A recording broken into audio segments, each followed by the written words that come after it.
दो परिवार same income, लेकिन एक परिवार को कोई इनकम टैक्स नहीं भरना और दूसरे परिवार को 1,92,000 का टैक्स, एक ही छत, एक ही किचन, एक ही हाउस होल्ड, एक ही बजट, लेकिन अलग अलग tax. United states, Germany, France जैसे देशों में जॉइंट आईटीआर का सिस्टम लागू है। सर, हमारा इनकम टैक्स स्ट्रक्चर कंपनियां रिकॉग्नाइज करता है, पार्टनरशिप रिकॉग्नाइज करता है। ग्रेटफुल नेशन एक हाथ से सोल्जर को सल्यूट और दूसरे हाथ से इनकम टैक्स का नोटिस नहीं दे सकता कि आज बैंक गरीब आदमी को पीनलाइज कर ज्यादा मुनाफा और रेवेन्यू कमा रहे हैं। आज गरीब आदमी और गरीब हो रहा है। सर, बजट सिर्फ हिसाब किताब नहीं होता sir, it is also an audit of our priorities. ये बताता है कि देश में किसे रिलीफ मिलेगा, किसे वेट करने के लिए कहा जाएगा और किसे एडजस्ट करने के लिए कहा जाएगा। Sir, I rise to speak not on abstract numbers today but on everyday anxieties of Indians. The title of my speech is I do not oppose, I rise to propose. First, I propose joint filing of income tax return. Sir, Bharat का income tax structure individual based income tax वसूलता है, जिसके चलते regardless of your marital status, पति पत्नी अलग अलग income कमाते हैं, इनकम टैक्स भरते हैं और इनकम टैक्स रिटर्न फाइल करते हैं।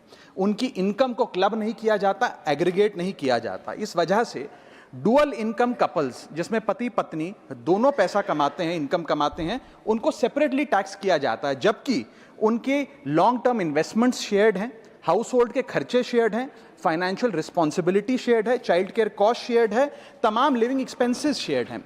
दुनिया के कई देशों में सर पति पत्नी को एक इकोनॉमिक यूनिट की तरह रिकॉग्नाइज किया गया और joint filing of income tax का प्रावधान दिया गया। लेकिन भारत में खर्चे स्पाउसेस शेयर करते हैं, लेकिन जब इनकम टैक्स भरने की बात आती है तो इनकम टैक्स डिपार्टमेंट दोनों को स्ट्रेंजर्स करार देता है। मैं आपको उदाहरण के माध्यम से समझाना चाहूंगा। सर, समझिए कि दो परिवार हैं, एक ही शहर में रहते हैं, एक ही कंपनी में नौकरी करते हैं।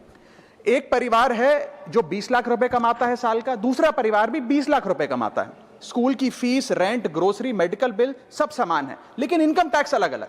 जैसे कि एक पति पत्नी है, राहुल और ऋचा, दोनों काम करते हैं। राहुल साल का 10 लाख कमाता है, ऋचा भी साल का 10 लाख कमाती है। इनकी कुल इनकम 20 लाख रुपए। क्योंकि 12 लाख रुपए तक की रिबेट पर एसएससी इनकम टैक्स देता है, तो ना राहुल को इनकम टैक्स भरना पड़ता है क्योंकि उसकी आमदनी भी 12 लाख से कम 10 लाख है, और ना ही ऋचा को इनकम टैक्स भरना पड़ता है क्योंकि उसकी आमदनी भी 12 लाख से कम है, यानी कि हाउस होल्ड का टैक्स जीरो। दूसरा परिवार है नमन और नेहा।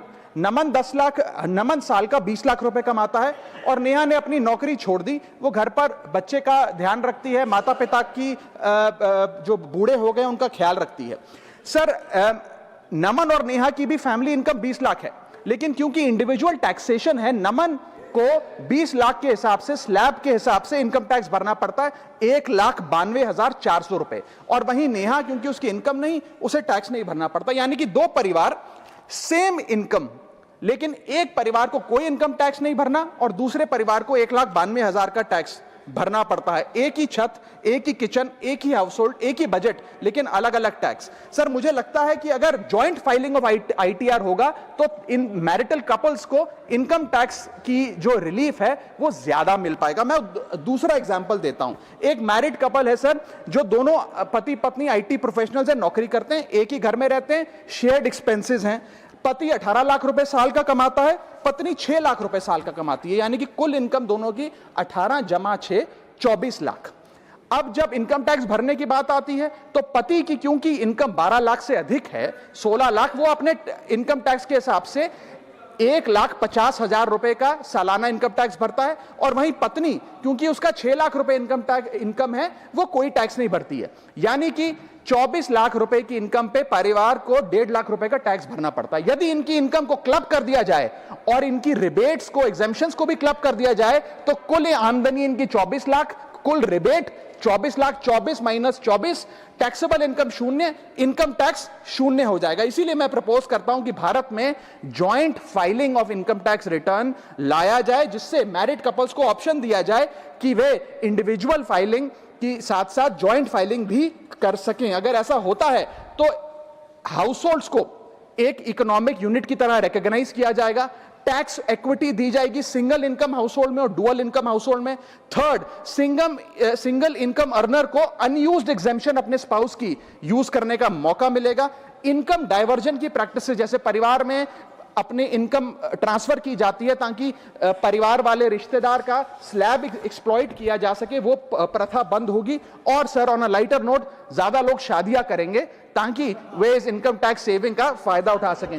सर इंटरनेशनल कंपैरिजन मैं करना चाहूंगा, यूनाइटेड स्टेट्स, जर्मनी, फ्रांस जैसे देशों में जॉइंट आईटीआर का सिस्टम लागू है। सर हमारा इनकम टैक्स स्ट्रक्चर कंपनियां रिकॉग्नाइज करता है, पार्टनरशिप रिकॉग्नाइज करता है, कॉर्पोरेशन रिकॉग्नाइज करता है, यहां तक कि हिंदू अनडिवाइडेड फैमिली को एज एन एसएससी रिकॉग्नाइज करता है। लेकिन हमारे समाज का मोस्ट फंडामेंटल इकोनॉमिक यूनिट, एक न्यूक्लियर फैमिली, पति पत्नी को as one single economic unit recognise नहीं करता, जो करना चाहिए। Sir my second submission is I propose remove tax on disability pension on armed forces. Sir एक सैनिक जब बॉर्डर पर गोली खाता है तो या तो वो शहीद हो जाता है, या यदि वो बच जाता है तो उसके शरीर का कोई अंग वो खो देता है, डिसेबल हो जाता है। इसके चलते सरकार उसे डिसेबिलिटी पेंशन देती है। ये कोई एहसान नहीं है, ये इनाम नहीं है, ये मुआवजा है, क्योंकि उसने देश की रक्षा करते हुए अपना एक अंग खो दिया, अपनी एक चीज, अपनी जीवन, अब वो एक रिड्यूस्ड क्वालिटी ऑफ लाइफ जिएगा। लेकिन विडंबना है कि आज हम इस डिसेबिलिटी पेंशन पर भी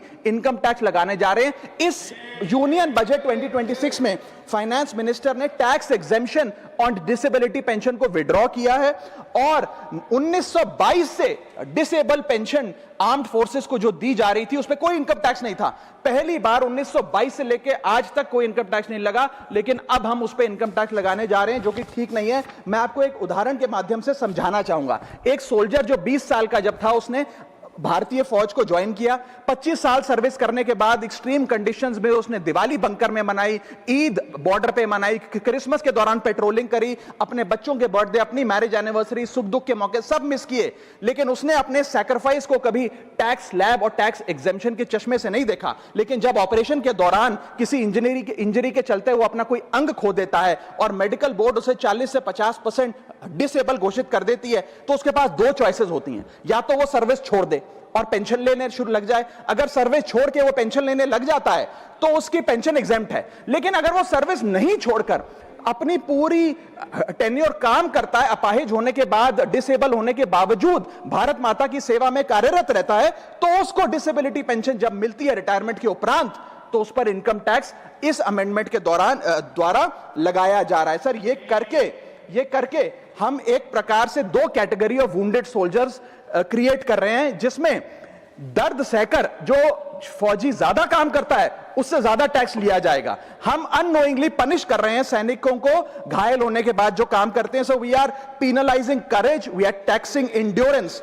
मैं कहना चाहता हूं sir, when the wound is same, service is same, sacrifice is same, tax treatment अलग अलग नहीं होना चाहिए। डिसेबिलिटी पेंशन कोई विंडफॉल गेन नहीं है, कोई बोनस नहीं है, कोई प्रिविलेज नहीं है। अगर भारत माता की सेवा में उस सैनिक ने अपना कोई अंग खो दिया, उसको टैक्स मान के और उसकी डिसेबिलिटी पेंशन को अतिरिक्त इनकम मान के उस पर टैक्स नहीं लगना चाहिए। You can tax income, you can tax profit, but you cannot tax a soldiers sacrifice.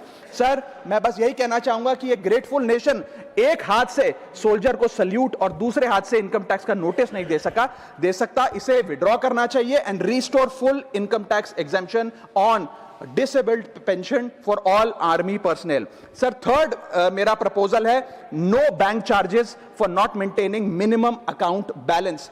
अभी सरकार ने कुछ ही दिन पहले लोकसभा में जवाब देते हुए बताया कि पिछले 3 वित्तीय वर्षों में फाइनेंशियल ईयर 22-23, 23-24, 24-25 में कुल मिलाकर बैंकों ने 19,000 करोड़ रुपए, आपने ठीक सुना सर, 19,000 करोड़ रुपए minimum account balance penalty bank account holder से वसूली है। ये सबसे स्मॉलेस्ट अकाउंट है, सबसे पुअरेस्ट बैंक अकाउंट होल्डर्स हैं, और इनका क्राइम क्या था कि इनके अकाउंट में मिनिमम अकाउंट बैलेंस नहीं था। जहां पब्लिक सेक्टर बैंक्स ने इन 3 सालों में 8,000 करोड़ और प्राइवेट सेक्टर बैंक ने 11,000 करोड़ रुपए वसूल। मैं आपको एक उदाहरण देना चाहता हूं सर। फर्ज करिए एक मजदूर जो 500 रुपए की दिहाड़ी कमाता है रोज, वो कई हफ्ते महीने सेव कर 6,000 रुपए इकट्ठा करता है, बैंक में खाता खोलता है बड़ी हिम्मत करके और 6,000 रुपए जमा करता है।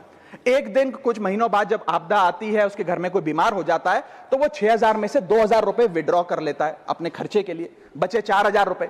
लेकिन बैंक कहता है कि कम से कम 5,000 रुपए का मिनिमम अकाउंट बैलेंस होना चाहिए। उस बेचारे गरीब को तो पता नहीं। जब वो 6 महीने बाद अपने ये 4,000 रुपए भी बैंक से लेने जाता है तो पता लगता है कि 100 रुपए प्रति महीना के हिसाब से पिछले 6 महीने में बैंक ने 600 रुपए काट लिया। अब उसे बैंक 4000 नहीं, मात्र 3400 रुपए देकर चलता करता है। सर अब आप सोचिए उस गरीब के लिए 600 रुपए की अहमियत। और बैंकों की हालत यह है कि कई बार तो ये चार्ज लगा लगाकर आपका बैलेंस नेगेटिव में पहुंचा देते हैं। इतना तो आपने जमा नहीं कराया जितना वो आपसे वसूल लेते हैं। Sir a persons balance, poor persons balance falls below the minimum level, the bank should not treat this as a crime। मैं समाप्त कर रहा हूं sir. Sir bank account are meant to give financial security. ये हमें financial security की जगह आज फाइनेंशियल स्ट्रेस देते जा रहे हैं। और एक बैंकिंग सिस्टम को हमने ऐसी व्यवस्था में तब्दील कर दिया है जिसमें पॉवर्टी को पनिश किया जाता है। मैं समाप्त कर रहा हूं, आधे मिनट में खत्म कर दूंगा sir. Sir if we want 16 minute है। हाँ मैं समाप्त कर रहा हूं। इफ वी वांट पार्टी में से कटेगा। हाँ मैं खत्म कर रहा हूं, कोई नहीं, 1 मिनट फालतू ले लूंगा सर।